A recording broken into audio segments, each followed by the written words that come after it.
Where is the microphone?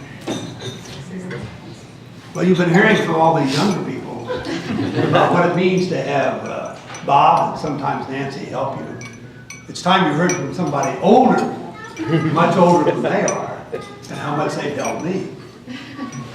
Because I think their natural tendency to be helpful is universal. And it certainly extends to me, from the granddaughter to me. And I'm certainly the oldest person here, I think. That's next week or 2 weeks, 88. So I first met, people have talked about, I first met Bob some 43 years ago in 1967 when he came to Stanford as a graduate student. And here walks in this rather awkward, boyish-looking guy from Iowa. And I thought, my God, what do we have here? And it turns out, of course, we had something wonderful. It took me a while to learn that. Did not too long. Because the one thing you have to know about Bob, he can be helpful, can be productive in helping almost any kind of task that arises. I didn't know the Eagle Scout story. I thought that was wonderful. You know? But I have my own matches for the Eagle Scout story about the many ways. And so I'm going to say a little more than I should just because I have these 43 years to talk about. And he has done so many things. Well, Bob took his PhD then as a graduate student with me. He got his PhD in 1972, right? Am I right, Bob? Yep. Yeah. So that's, by the way, 5 years. But those 5 years, they were like ordinary 5 years. He was busy programming and working on things almost all that time. So the real way to describe Bob's graduate career, I wasn't helping him as mentor. He was helping me on projects. Now, that's absolutely the correct description of the situation. We had a lot of new computer things to do, a lot of new complicated things to try to get underway. And it was not easy to do so. And Bob was right there, through thick and thin. And he stayed on. I guess the year before that, he married Nancy. Now, Nancy arrived at Stanford in '68. See, one of the reasons I get to talk so long, that I was also the mentor of Nancy. They both took PhDs with me. And I've gone on to really, well, I'll say more about Nancy too, before I'm finished here. So, Bob stayed on for another 4 years after his PhD, because it was very clear I needed a lot of help. We had good funding on projects, but not nearly enough talent. And he was one of the central people in doing a lot of new things at that time. Those were relatively early days in the computer world of using computers for instruction. Bob was extremely helpful in endless projects. So Bob went to Rutgers as assistant professor of computer science. Well, I'd formed a company a little bit before that, and a few years after he had been there, 3 or 4, more like 4.5 years, I had a complete disaster on my hands. The head of programming left. And of course, what did I think of first? Call Bob. So I called Bob and I said, how are things going at Rutgers? Oh, he said, I'm doing very well there. I knew he was doing well anyway. I said, well, you know, California is really a wonderful place to be. Come back to it. So we kept talking. I kept adding to try to what attractive it would be. And of course, when I'm at my very best, I could sell snow to Eskimos. And I was really determined to get Bob back. So I put every bit of effort I could into that. And I did persuade him. So we came back.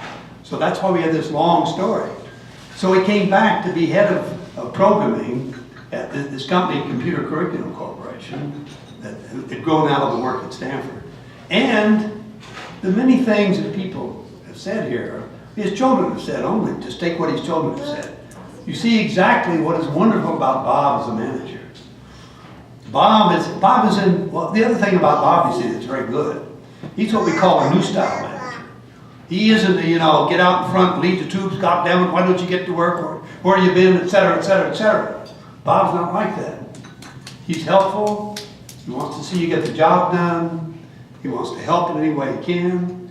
Well, that's the way he's been with his children, is the way he's been such an effective manager. And I think that is, he's had great success as a manager, and just various things I'm personally associated with. I'm sure, Dennis, it's the same thing now at Empirical as well. And that's something a lot of you know, so there's no use my telling you too much. But I do want to emphasize how much this marvelous talent of Bob's is seen everywhere and appreciated. And he really saved the day where we had a lot of complicated programming problems to deal with. So he stayed there and continued and was a big success managing this company, which then we sold in 1990 to Paramount, and Bob continued. Then Nancy, what year did you start working at CCC? What year? 82. 82.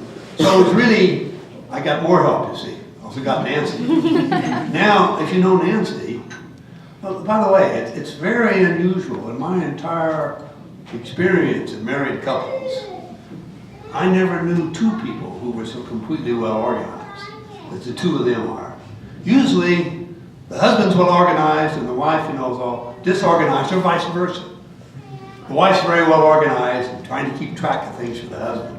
That pair, unbelievably well organized, both of them. I'll say more about Nancy, too, in a few minutes.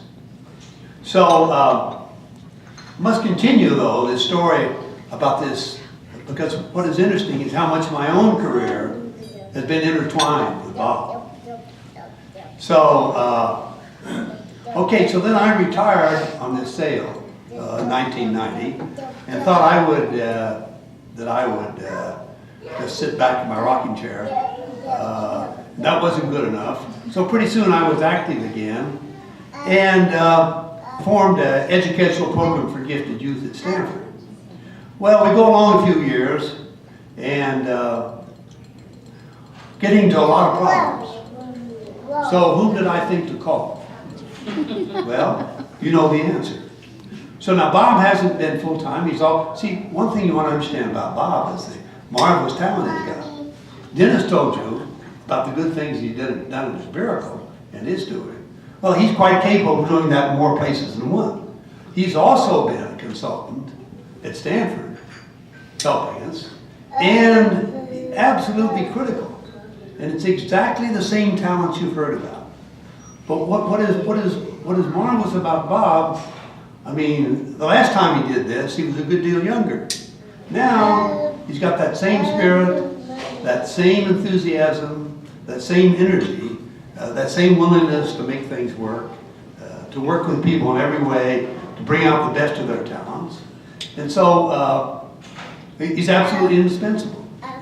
I mean, when I go to heaven, the first thing I'm going to ask for, where's Bob?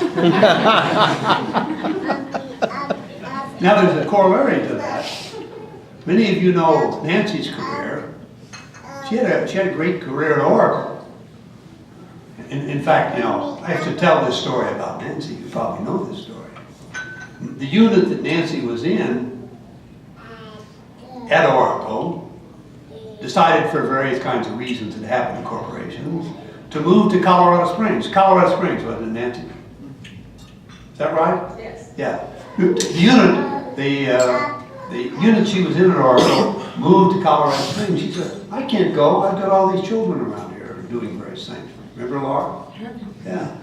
They said, don't worry, Nancy. We'll come out and equip your house. You can work from home. Well, that's it. Why? Because they knew how well Nancy was organized. Just exactly the same kind of talents that Bob had. So she worked from home. How many years did you work from home? 6 of the 11. How many? 6 out of the 11 years. Yeah. So, well, she had all this experience. So then she retired at Oracle, thank God. First thing I thought about, better get Nancy too.